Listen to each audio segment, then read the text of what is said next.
Sejam bem-vindos a mais um episódio do nosso Rockercast, o seu podcast jurídico. Hoje estamos aqui em uma mesa muito especial, uma mesa que tem o Dr. Rodrigo Martins, que vocês já conhecem aqui do nosso canal, né? Ele é especialista em direito criminal. E trouxemos também a Lara Ávila, ela agora faz parte, né, do time da Rocker, então é o primeiro episódio dela conosco, mas vocês vão ver ela bastante por aqui. Bem-vinda, Lara. Obrigada. Eu já vou dar a palavra para ela se apresentar também, para ela mesma falar um pouco da trajetória dela dentro do direito.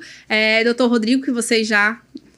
Não vou dizer que estão cansados de ver, mas já conhecem, né? Ele está sempre aqui trazendo conteúdo pra gente, conteúdo de valor, com certeza, falando e descomplicando, né, o direito. Esse é o objetivo do nosso podcast. E já vou te pedir para se inscrever no nosso canal e comentar e curtir, trazer teu ponto de vista. Pra gente é bem importante que a gente está sempre buscando crescer. Aproveitando para me apresentar, eu sou a Tami Ferro, eu sou comunicadora e hoje sou hoster dessa mesa. Especificamente nesse episódio, a gente vai falar sobre direito criminal dentro do âmbito empresarial e eleitoral, que é algo que é inédito pra gente. A gente ainda não tinha falado sobre direito eleitoral, então esse é o tema de hoje. Vou deixar a doutora Lara se apresentar. Então, o meu primeiro contato com a área criminal, né, foi durante a minha faculdade, nos estágios que eu fiz. Eu estagiei na Justiça Federal, numa vara criminal, e depois estagiei no Ministério Público, na promotoria do júri, inclusive. Então, eu sempre gostei muito da área criminal e acabei, na minha faculdade, dando um foco maior para essa área. E atualmente estou fazendo pós em processo civil, mas eu tenho uma experiência, né, já na área criminal por conta do que eu, enfim, vivi na minha faculdade e até depois um pouco também. Certo. Seja bem-vinda. Obrigada. Doutor Rodrigo, seja bem-vindo novamente. Muito obrigado. Estamos aí novamente para falar dos nossos causos criminais. Com certeza. Agora com a Lara, que também se soma ao nosso escritório, também nos apoia aí na área criminal. Acho que vai ser bem bacana. Certo, então eu separei algumas perguntas. Esse ano, né, estamos num ano de eleição, então eu vou trazer algumas perguntas que eu acredito que as pessoas leigas no tema tenham curiosidade, até porque esse é um tema que dentro do digital de vocês, do Instagram, eu vi que vocês vieram trazendo, né, até porque tem todos esses processos, né, quem vai participar de corrida eleitoral tem todo um processo que tem que ir muito longo. A gente vê lá na data da eleição, mas é bastante anterior que se começam os processos, né? E a gente viu bastante sobre isso, mas eu acho que é aqui falado, conversado, né? Para quem não nos acompanha, temos o nosso Instagram, né, Rocker Advocacia, e nos acompanhem que lá também, além dos nossos cortes do podcast, a gente tem muito conteúdo, a gente tem vários carrosséis, datas importantes, enfim, a opinião também, né, dos advogados, muitas vezes escrita e não só falada como tá aqui, então acompanhe a gente nas redes. Vou começar com direito eleitoral, tá? Vamos lá. Essa pergunta eu vou direcionar para a Lara. Agora, em épocas de eleições, nós vemos muitas ofensas em propagandas políticas e através das redes sociais. Mas, afinal, qual é a diferença entre os crimes de calúnia, injúria e difamação? Pra gente entender, porque as pessoas falam assim, é uma calúnia, mas são... Para nós que somos leigos, parece que as três coisas são uma só, mas deve ter uma separação. A gente queria entender um pouquinho sobre isso. Então, as pessoas usam um, às vezes, como sinônimo de outro, né? Ou um como genérico, assim, para todos os outros. E, na verdade, esses três crimes, eles são chamados crimes contra a honra, né? Porque eles geralmente ferem a honra da vítima, da outra pessoa. O crime de calúnia, ele é quando eu alego que tu, por exemplo, né, cometeu um crime. Então, a minha afirmação tem que ser necessariamente sobre um crime que tu, na verdade, eu alego que tu cometeu, mas tu não cometeu, né? E daí é aí que consiste justamente o objetivo de ofender a tua honra, porque tu não cometesses o crime, mas eu afirmo que sim e queima a tua imagem, né? Enfim, para as outras pessoas. Já a difamação, ela é similar à calúnia. Porém, o que eu afirmo não é um crime que tu cometeu, por exemplo. Eu afirmo que tu... Um exemplo, né, dentro desse âmbito. Algo relacionado a um valor da pessoa. Exato. Eu afirmo, por exemplo, que tu bebe é alcoólatra e todo dia chega atrasada no serviço, por exemplo, né? É uma difamação, porque o que eu tô afirmando não é nenhum crime que tu cometesses, mas ainda assim eu tô buscando prejudicar a tua imagem, né? A tua honra perante as pessoas. Certo. E, inclusive, a característica da difamação ali principal é a questão da publicidade, porque o que eu afirmo tem que se tornar, vamos dizer, público, né? Não existe, quantas pessoas? Não, mas ela tem que atingir terceiros. Por exemplo, se eu falo pra ti que tu faz isso, não é necessariamente a difamação, porque... né, não atingir outras pessoas, terceiros.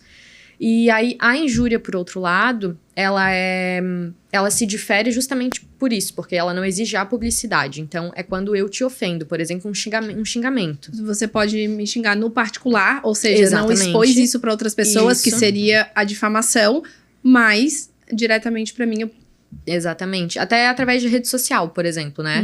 Eu comentar uma publicação tua, ou... né? Enfim, mas pode mandar uma meio. mensagem até no privado. Exatamente. Ou seja, não tá exposto. Exatamente. É o famoso xingamento mesmo, né? Uma discussão, enfim, saindo um pouquinho mais um acidente de trânsito, por exemplo, onde às vezes tu discute e acaba, né, xingando. Então, na verdade, essa é a diferença entre esses crimes, assim. Certo. Ali tu trouxe um termo que eu não conhecia, crimes contra a honra. Eu não sei porque na minha cabeça, crimes contra a honra, eu pensei mais em geral da sociedade, não pensei para uma pessoa física, sabe? Queria que tu explicasse um pouco pra gente, assim, como que são esses processos, né, de crime contra a honra, como que é o processo em si, né? Tá, então... É importante destacar, falar sobre, porque as pessoas às vezes acham que, por exemplo, aconteceu a situação, né? Eu fui ofendido, enfim, fulano fez um vídeo falando mal a meu respeito, e eu vou na delegacia, registro um boletim de ocorrência e às vezes acho que a partir dali tudo vai ser feito, né? E não é assim que funciona. Esses crimes, eles se diferem até dos outros crimes mais comuns, por exemplo, um furto, um roubo, né? Porque o processo, ele só vai ter início e continuação se a vítima tiver vontade. Então, ele depende da vontade da vítima para existir, né? Nos outros crimes, se a vítima quer ou não quer, isso não importa, né? Porque, enfim... Mas nesses crimes contra a honra, sim. Tem que ter a vontade da vítima. Exatamente. Então... não basta registrar o boletim de ocorrência, né? Tu tem que daí, no caso, fazer a queixa-crime, que daí vai ser... ela é como a denúncia, né? Ela só tem um outro nome, mas ela é como uma denúncia. Então, eu tô denunciando que aquele crime aconteceu. E, a partir disso, vou ajuizar, então, no juízo competente, geralmente no juizado no juizado criminal, né? E aí, a partir dali, então, o juiz vai analisar se ele vai receber a tua queixa ou não, enfim. E o processo... vai adiante. Certo. Uma pergunta bem popular ou bem atual, né, que eu vou fazer, que são, em termos eleitorais aí, políticos, as fake news, né? Aonde que as fake news entrariam no sentido aqui de calúnia, injúria e difamação? Por exemplo, se um candidato publicamente... coloca uma fake news em relação ao outro, né? A pessoa falou, mas não falou. Ou, como a gente vê muito, a pessoa tem um discurso longo e aí aquele discurso, a fala tá em um contexto, né? E aí é retirado, isso é o que a gente mais vê, né, gente, na internet. Exatamente. No mundo da política, né? Retira uma parte daquela fala, que daí fica descontextualizada e aquilo começa a viralizar. Aí, eu não sei se a pessoa tá resguardada porque não é fake news, porque a pessoa falou mesmo, mas foi tirado de contexto. Isso cabe processo? Então, teria assim... desculpa até te cortar, não. Porque eu mesmo aqui fazendo já a minha reflexão. Porque o vídeo não foi feito por inteligência artificial. Então, assim, o que a pessoa falou não é mentira. Ela falou. Sim. Mas ela falou dentro de um contexto. É aquele recorte... usado indevidamente, né? Aquele pedaço usado indevidamente é que muitas vezes é o que se dissemina negativamente, vamos dizer, para aquele candidato, né? Aonde que isso cabe processo, não cabe, e aonde que se encaixaria aqui? Então, ao meu ver, né, caberia o processo, mas depende muito do que tu afirmou em relação àquilo ali. Exemplo, eu pego um recorte teu de algo que tu falou, e em cima daquilo ali, às vezes, eu posso... atribuo outra interpretação, né, enfim, eu digo que, por exemplo, tu falou A, eu vou lá e digo que tu falou A mais B, né, assim, eu aumento aquilo ali que tu falou, ou eu... Até veio uma ideia agora. Por exemplo, assim, eu pego um corte, posto na minha... Eu sou política e você também. E eu pego um recorte do seu discurso e coloco na minha rede social. E aí eu trago na legenda uma interpretação que faz com que a pessoa entenda aquilo fora do contexto. Isso acontece muito. Né? Eu pego aquilo dali e levo para um outro âmbito. E aí isso caberia. Assim, mas eu vejo que teria que ser analisado, assim, no caso específico. Porque realmente eu acredito, até acho difícil, sabe? Porque é muito... É um pouco subjetivo isso, né? De tu afirmar assim, não, olha, aqui realmente ele mentiu a respeito, ou ele distorceu totalmente, né? Enfim. E às vezes a pessoa pega e, como tu falou, bota uma outra legenda, mas às vezes, sabe, daria pra interpretar ou entender aquilo ali também da fala da pessoa, né? Então, é um pouco complicado isso, assim, né? Se eu não tô enganada, eu lembro ter lido alguma coisa há pouco tempo que tem um projeto, não tem, em relação a fake news? Tem um projeto rolando. É porque na última eleição, eu acredito que isso ficou muito mais em evidência, assim, né? Se a gente for parar pra pensar, a gente vivia uma pandemia, então a forma de se fazer política mudou. Hoje a política se faz na internet. Não se faz mais entregando panfleto na rua, com bandeirão no semáforo. Então, mudou muito o modelo de se praticar propaganda política, enfim. E em rede social, isso acaba se tornando mais evidente. Então, se tu propaga uma informação que não é verdadeira, ou que ela é em parte verdadeira, isso acaba gerando uma repercussão para os eleitores, né? Então, se viu muita disseminação de informação falsa por WhatsApp, por Instagram, Facebook, e isso acaba afetando indiretamente a regularidade do pleito eleitoral, né? Então, essa preocupação do TSE, eu acho que ela é muito válida, assim, de prezar por isso. E, claro, a gente pensa nessa questão das fake news numa amplitude um pouco maior, mas essa questão dos crimes contra a honra, especialmente a difamação e a calúnia também, em situações mais simples mesmo. Eu estava comentando com a doutora Lara sobre um caso que a gente tem lá no escritório de um cliente que era candidato a vereador, e aí ele tinha uma empresa de segurança noturna que fazia segurança privada de baladas, enfim, casas noturnas. E um determinado cidadão lá se envolveu em uma discussão nessa casa noturna.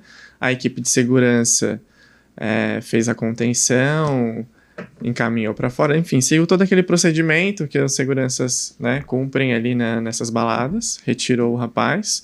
E aí esse rapaz, enfim, registrou um boletim de ocorrência indicando uma série de informações inverídicas de que a equipe de segurança do candidato a vereador tal tinha agredido ele, tinha ultrapassado o dever de prezar pela segurança da casa noturna, ele tinha perdido, não sei... Infringiu a integridade dele. Determinado órgão do corpo e que ele restou lesionado, enfim. E qual foi a primeira coisa que ele fez no dia seguinte? Jogou na internet o boletim de ocorrência, expondo toda a situação e falando que o responsável era o fulano de tal que era candidato a vereador, do Facebook, Instagram. Às vésperas ali das eleições, faltava acho que 2 semanas. E claro, isso gerou, depois que tu registra um boletim de ocorrência, necessariamente a autoridade policial vai investigar. Então, foi aberto o inquérito policial, enfim, ele foi absolvido depois. Só que essa absolvição veio 8 anos depois. E o impacto que isso teve 2 semanas depois na campanha eleitoral na campanha dele. Isso não tem como voltar atrás, né? Exatamente. Daí a importância de, além da questão da queixa-crime, no âmbito eleitoral, exigir um pedido de retratação. E assim, né, até a gente pensar o quanto esse projeto aí, em relação a fake news é importante, no sentido, ok, até que isso se finde, mas o quanto é importante que também as pessoas comecem a entender que já não se pode mais simplesmente falar o que quer. Quando projetos como esse, na minha opinião, né, como leiga, quando projetos como esse sobem para que tenha a possibilidade de ser, né, aprovado, enfim, é positivo também pela representatividade dele, porque aí começa a pensar, opa, eu já não posso, porque a gente veio porque a sociedade, enfim, as coisas vão tendo as viradas, né? Agora nós estamos muito no digital, mas teve a virada e a pandemia contribuiu muito para essa comunicação digital, né? Para as propagandas digitais. Então, para as promoções digitais, né? Se promover digitalmente no mundo online, vamos dizer assim. Porque, se for pensar antigamente, não se olhava quantos seguidores o político tem. Hoje, tudo bem, pode ser uma métrica da vaidade, pode, mas conta. Sim. Né? Então, tem a ver com... se tem bastante seguidor... O que estão falando nos comentários é outra coisa.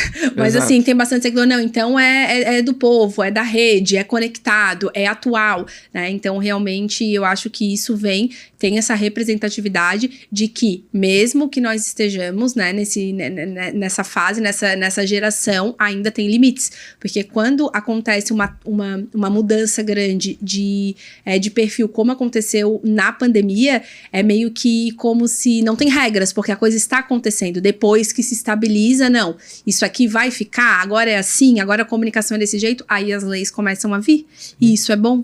Sim. E não sei se tu vai concordar comigo, mas tu entende melhor do que nós. Mas hoje uma das primeiras equipes que um político contrata é a equipe de marketing. Para trabalhar muito antes do calendário eleitoral começar. A imagem. Hoje tu vê, tu consegue notar no Instagram determinadas pessoas públicas que já começam os seus posts, seus vídeos nas ruas, enfim, nos seus escritórios, nos seus gabinetes, mostrando a sua vida pública, o que conhece, as pessoas com quem anda, porque ela vislumbra lá na frente uma pré-candidatura e depois uma candidatura. Com certeza. Quando ela é afetada na internet por conta de uma informação falsa, de uma difamação, isso acaba prejudicando todo o trabalho que ela já veio construindo durante muitos meses. Então, daí a importância de ter regramentos como esse e cuidados, né, assessoria jurídica voltada para esse âmbito que cuide justamente de não colocar em xeque um trabalho que foi planejado a muitas mãos e por muito tempo para acontecer e gerar um resultado lá no final. Com certeza. E eu acho que é bem como tu falou agora. É a representatividade que tem de... já não corre tão solto, já não é tão livre, já não se pode falar o que quer, principalmente na rede.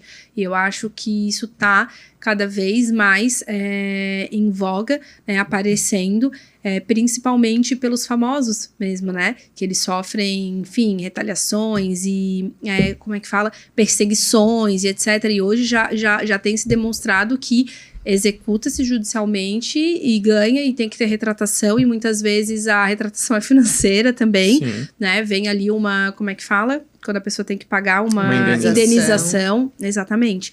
Então, acho que a gente tá indo para esse caminho e é positivo. Eu acho que, nesse sentido, as pessoas precisam de limites, né? Também, senão tudo pode.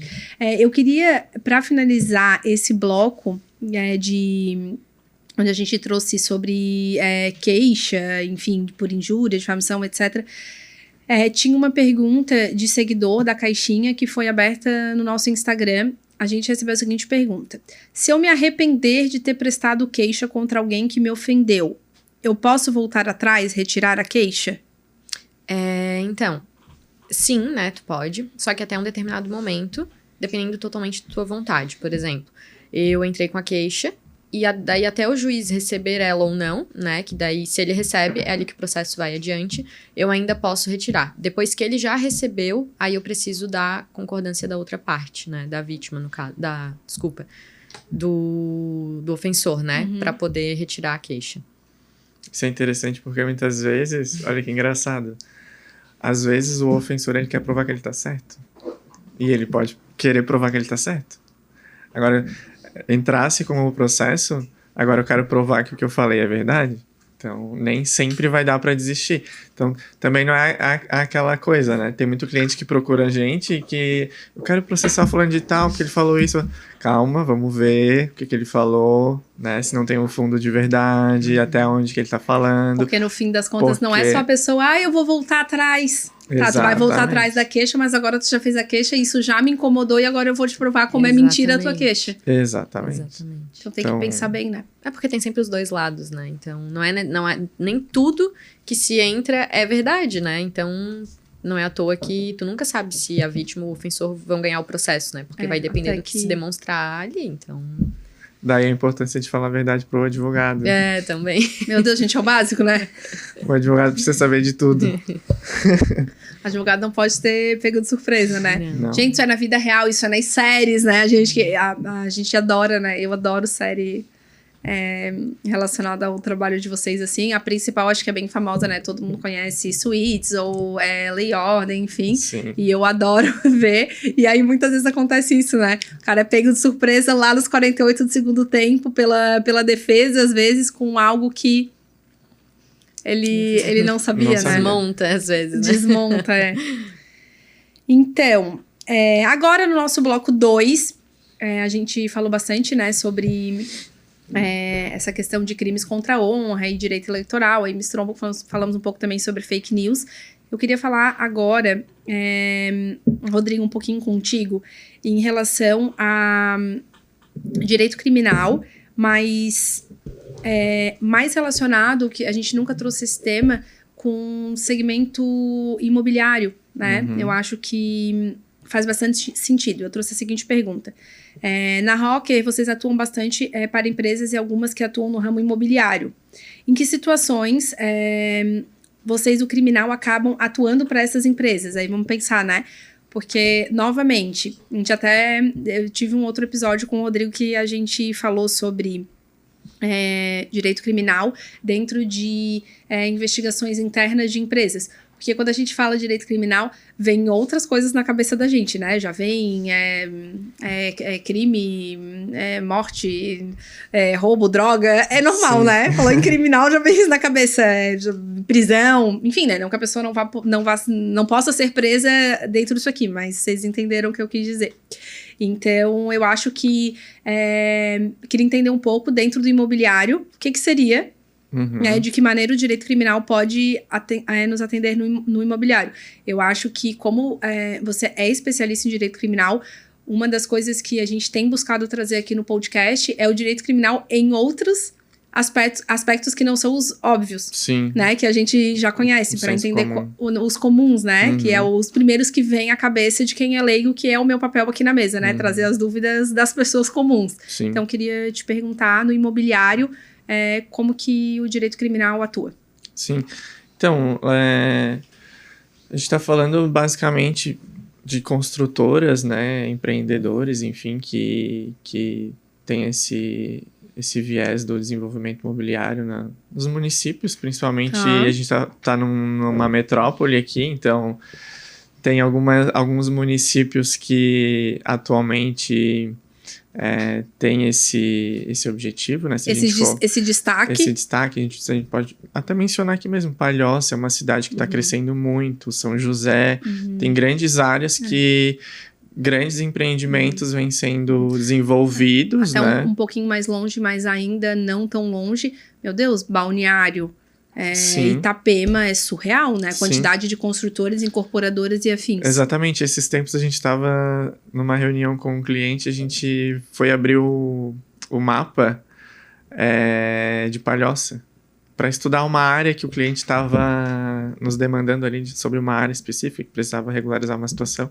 E aí a gente foi abrir o mapa de Palhoça e a gente ficou abismado, assim, com o crescimento de Palhoça, assim, sobre determinados bairros, né? E aí, enfim, mas voltando ali à pergunta, esse aspecto do desenvolvimento acaba gerando algumas repercussões, né? Então, quando uma construtora resolve desenvolver um projeto de um loteamento ou até mesmo de um condomínio multifamiliar mais comum, assim, ele precisa seguir determinados procedimentos administrativos, ambientais, obtenção de licenças, estudo prévio da área, né, para construção, e algumas delas acabam derrapando aí nesses cuidados que poderiam ter sido prevenidos, né, isso que é importante destacar, mas acabam deixando passar algumas situações, né, então construções sem obtenção de licenças, ou licenças vencidas, construção em áreas de preservação permanente,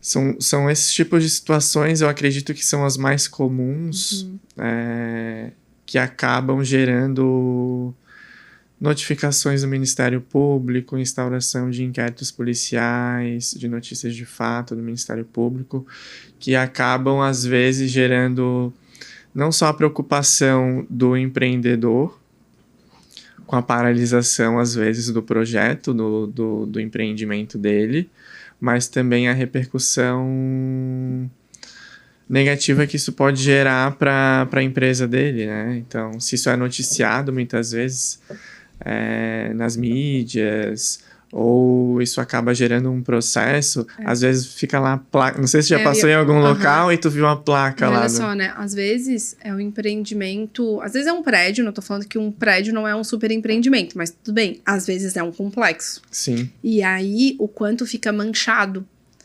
Exato. Né? E eu acho que eu posso até estar enganada, mas o que mais vem, assim, na minha cabeça de motivo pelo qual se embarga, né, uma obra, tem muita relação com o ambiental. Sim. Ambiental é aquela área que tem que ter aquele cuidado. Eu tiro por quantas pessoas que demoram muito a conseguir começar a construir porque não tem as licenças. E quantas vezes tem que adequar o local e metragem para não... Né? Aí tem aquele percentual que não pode ser mexido, né? Quando for APP mesmo... área de preservação permanente, isso, né? Então, aí mesmo que, enfim, né? Se é permanente, esquece.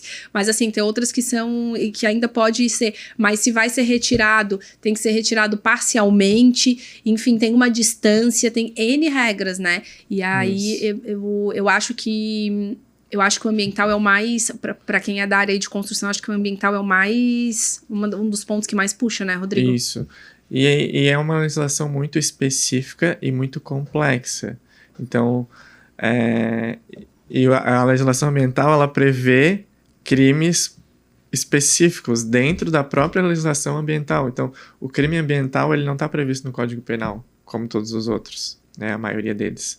Ele está previsto dentro da legislação ambiental. É como se eles tivessem um código só para eles. É uma legislação especial. Específica nos ambientais. Né? Exatamente. Então... Para ver a seriedade, né? Para ver a seriedade. Então, sempre quando isso acontece, a gente precisa de uma pessoa especializada na área ambiental e uma pessoa especializada na área criminal para fazer um trabalho conjunto que vise a resolver essa situação.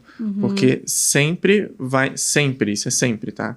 Sempre vai repercutir em duas esferas, a ambiental e a criminal. Vai responder o processo nas duas... Nas duas instâncias, nos dois âmbitos. Ou seja... E às vezes até no cível também, né? Às vezes até no cível. Então, sempre vai ter que ter essa preocupação a mais, assim, né? É um negócio que é muito mais complexo. E sabe que, descontextualizando um pouco, mas que veio na minha cabeça agora, que isso não é só no Brasil. Né, essa preocupação ambiental. Eu me lembrei agora de uma série que eu gosto muito. Algumas pessoas podem conhecer porque é uma das séries mais famosas dos Estados Unidos, que é Yellowstone. E o dono, enfim, o principal, que é o John Dutton, ele tem a fazenda e ele sempre fala, ele passa a série inteira falando: só não me faz ter problema com o pessoal da ambiental. Então, assim, como ele tem a fazenda, e aí tem toda uma questão que tem o gado, aí tem os lobos, e os lobos matam os gados, enfim, e aí ele fala, pelo amor de Deus, só não me faz ter problema com o ambiental. Ele passa a série inteira falando isso. Isso já demonstra, porque e ele fala na série, né, se tem alguma coisa que vai acabar comigo, infringir as leis, né? Então... Sim. Não é só no Brasil. E se for pensar também dentro de um contexto, não que a gente esteja aqui para dizer o que está certo e o que está errado, mas se não tiver também uma legislação, o que vai acontecer? As pessoas... Gente, Exato. não tem como. Era esse ponto que eu ia te falar. O desenvolvimento, ele é necessário, mas ele é necessário seguindo algumas regras de proteção para que também não se faça isso a qualquer custo, de qualquer forma. Porque os impactos a gente já está vendo, né? A tragédia que aconteceu agora no Rio Grande do Sul é um reflexo disso. Não dá para construir em qualquer lugar de qualquer forma, né? Isso vai afetar as pessoas, enfim. Já tivemos quantas enchentes aqui em Santa Catarina em que empreendimentos de alto padrão foram afetados. De alto padrão, a gente está falando. Pessoas que investiram um valor expressivo, às vezes num loteamento, num condomínio de luxo e tiveram a sua residência afetada. Isso é reflexo de, às vezes, uma burla da legislação ambiental para conseguir alguma facilitação, enfim. Então, isso é muito complicado e por isso de essa preocupação, porque o Ministério Público é essa autoridade que vai ficar responsável por fazer essa fiscalização. Claro, além dos órgãos ambientais, né? Mas o Ministério Público ele vai ser a última barreira ali para que isso aconteça.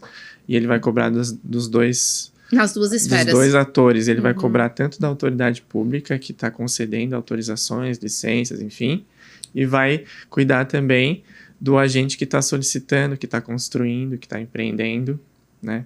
Porque as duas pontas acabam sendo responsáveis pelo resultado. A pessoa construiu e tá errado, mas quem te autorizou a construir? É nesse sentido, né? O Ministério Público vai olhar para esses dois pontos. Exatamente. Certo. E é possível fazer algum tipo de acordo, assim, para evitar esse processo para a empresa? Tu falou não a empreiteira, a incorporadora, a construtora. Isso. Como a gente estava falando, né, a infração ambiental, ela vai repercutir também no criminal, né? Então, a gente precisa separar em duas situações. Na esfera civil, que vai levar o ambiental junto, o empreendedor, o construtor, ele vai buscar solucionar essa infração de maneira administrativa, extrajudicial, diretamente com o Ministério Público, através de um acordo.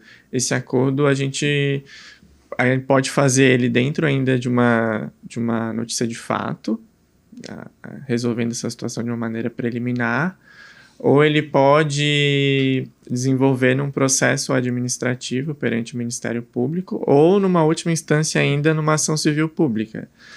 Mas a gente consegue solucionar através de um acordo, a gente pode fazer um PRAD, que é um processo de regularização da área, enfim. Dá para construir isso não só de uma maneira jurídica, porque a gente precisa muitas vezes contratar um engenheiro florestal, um engenheiro ambiental, um sanitarista, enfim, para desenvolver o projeto, apresentar esse projeto ao órgão licenciador, o órgão ambiental responsável, pode ser municipal ou estadual, e aí obter esse aval do Ministério Público para regularizar essa área. Isso no âmbito administrativo. Se não for possível fazer esse acordo, enfim, por discordância do Ministério Público ou por falta de interesse, isso vai originar uma ação civil pública e isso vai ser discutido judicialmente, né? E aí, isso é que às vezes leva a obra a atrasar anos. E aí a gente tem também a possibilidade de resolver isso no âmbito criminal. No criminal, dependendo do tipo de crime ambiental que for praticado, ele vai se adequar a um determinado tipo de acordo. Então, na esfera criminal, a gente pode trabalhar com transação penal e suspensão condicional do processo, que são acordos mais simples para crimes também cuja pena não é tão expressiva. Então, a gente está falando de crimes com pena até 2 anos. E aí são acordos mais simples que não necessitam de confissão. Geralmente tu consegue resolver pagando uma prestação pecuniária ou obtendo alguma licença que seja um pouco mais simples, geralmente licenças de empresas que não afetam tanto ao meio ambiente, né? Então empresas que têm algum tipo de... que geram algum tipo de dano, por exemplo, empresas que trabalham com ruído, né? Que gera ruído para a vizinhança. É um tipo de licença que tu consegue obter de uma maneira mais simples. Tu só adequa o teu espaço ali, uma fábrica pequena que não gera tanto ruído, tu consegue resolver. E através de uma transação penal, tu consegue solucionar o caso.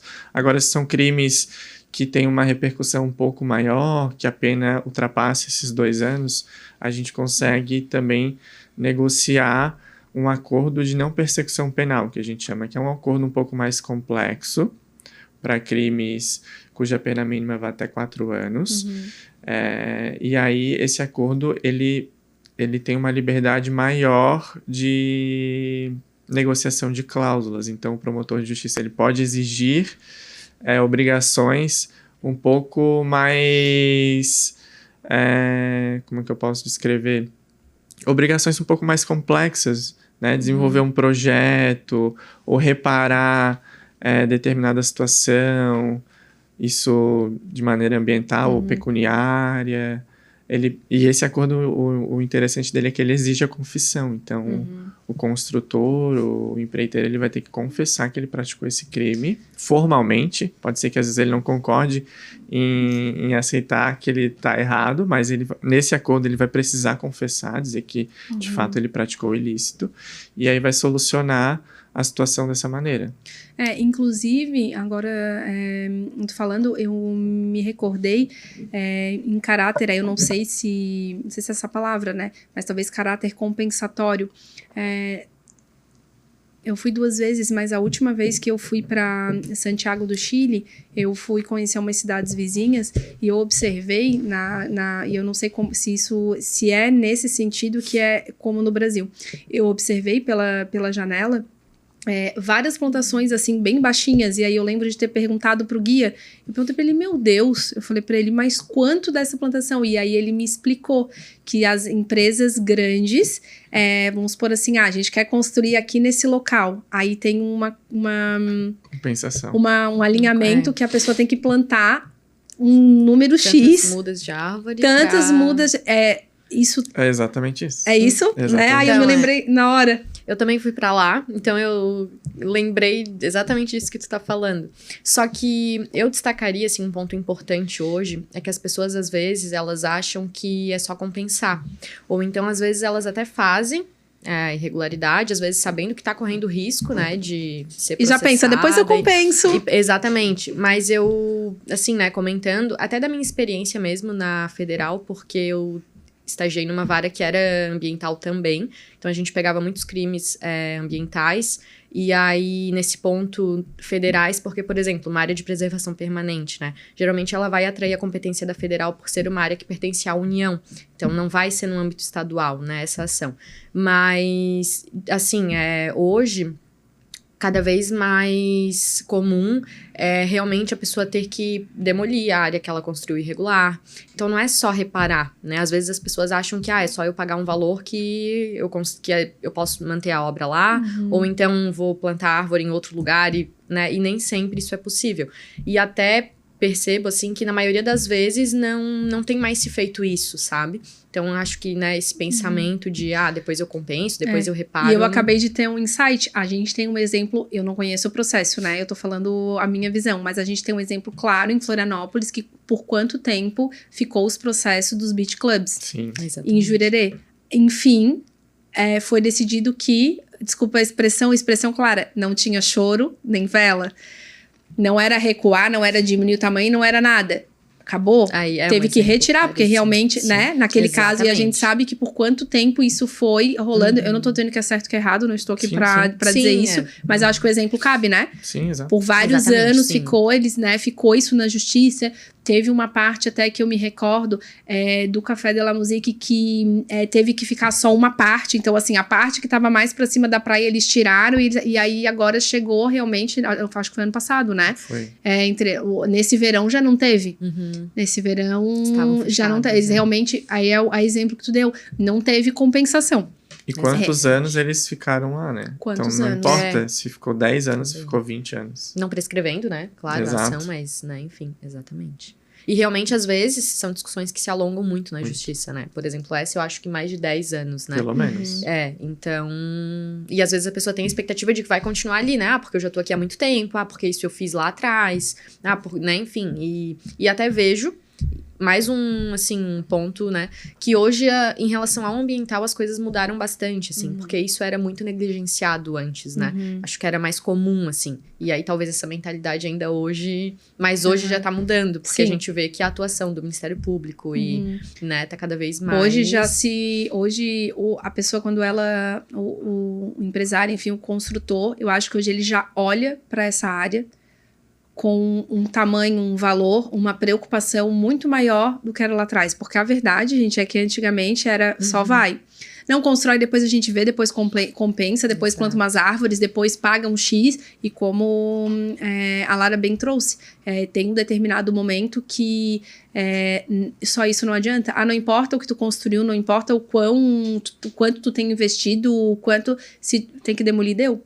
Né? Claro que cada caso vai ser avaliado, mas eu acho que... E como o Rodrigo falou, né? O crescimento, ele precisa acontecer, mas se não tiver realmente, né, um cuidado, um regulatório que vá colocar determinados limites, e aí, então, quem mais tem...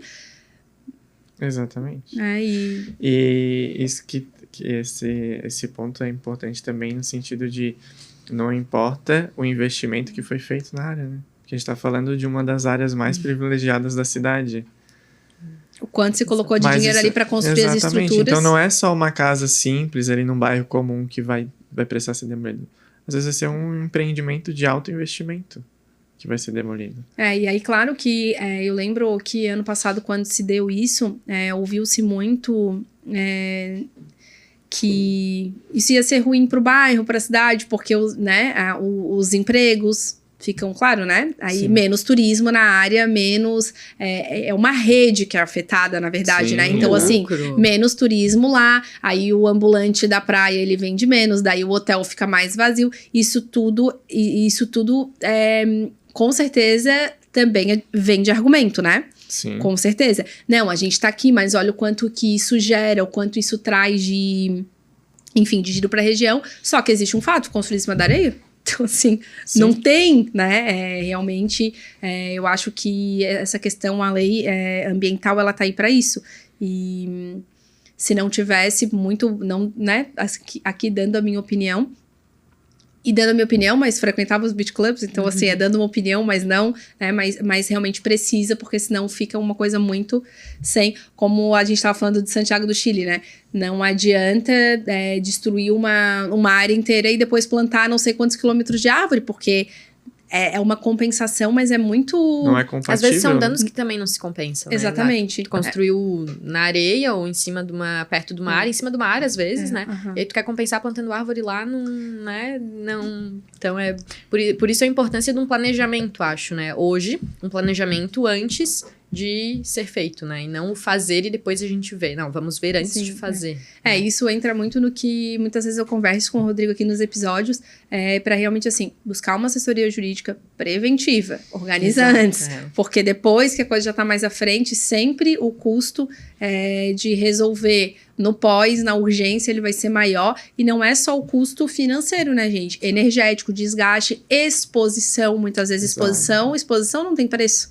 Não é verdade? O quanto fica manchado também não tem preço. Então, é importante esse cuidado prévio, né? Exatamente. Mas eu amei esse episódio, eu amei esse tema.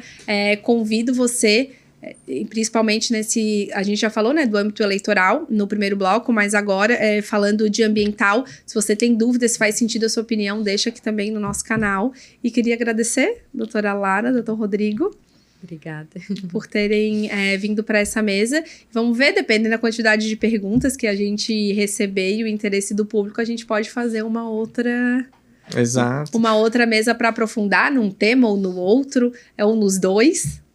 O eleitoral já está aí batendo na porta, né? Mas acho que essa questão imobiliária, ela desperta o interesse de muita gente. Até pessoas mais simples, assim, que às vezes tem o interesse de construir, tem um terreno lá da família e acha que de repente pode fazer em qualquer lugar, esses sítios aí que estão permeados de APP, né? Então, se surgirem mais dúvidas, no próximo episódio a gente pode dá pra trazer bastante coisa, aprofundar um pouco mais. Então tá bom. Obrigada, doutor. Obrigada, doutora. E é isso, gente. Se inscreve no canal, acompanha a gente. Nós temos os nossos episódios. Todos os meses estamos aqui trazendo bastante conteúdo para vocês. E deixe comentário pra gente saber se os temas que a gente tem trazido também faz sentido. E nos vemos até uma próxima. Tchau, tchau.